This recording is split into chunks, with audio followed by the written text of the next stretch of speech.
దాన్ని పక్కన పెట్టాడండి. దాని గురించి మాట్లాడలేడు. ఇప్పటికీ పార్లమెంట్‌లో మన ఎంపీలు ఎవరన్నా ఆంధ్రప్రదేశ్ రాష్ట్రానికి జరుగుతున్న అన్యాయం గురించి గాని, ఈ ఆంధ్రప్రదేశ్ బడ్జెట్ కేటాయింపుల్లో జరిగిన బాధను కానీ, ఒక్క ఎంపీ సరే టీడీపీ ఎంపీ అంటే కూటమి ప్రభుత్వం ఉంది కాబట్టి ఆళ్ళు మాట్లాడలేకపోవచ్చండి.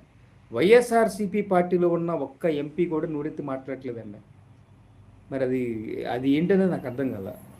అంటే వీళ్ళు ఎందుకు ఎళ్లారు ఎంపీల కోసం? అంటే ఢిల్లీలో ఎంపీకెళ్తే వాళ్ళకి మంచి పలుకుబడి, హంగామా, హడావిడి ఉండి వాళ్ళు సరదాగా ఎళ్లి ఎంటర్‌టైన్‌మెంట్ చేసుకొని వస్తారు. దానికోసం ఎంపీ చేశారా?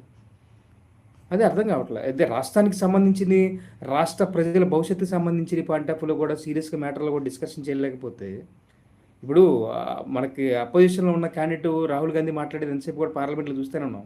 ఎంతసేపు పార్లమెంట్‌లో మిడిల్ క్లాస్ వాళ్ళకి అన్యాయం జరిగాడు, మిడిల్ క్లాస్ చేస్తున్నాడు అంటాడు. కానీ తెలంగాణ ప్రాంతంలో ఎంత అన్యాయం జరుగుతుంది మిడిల్ క్లాస్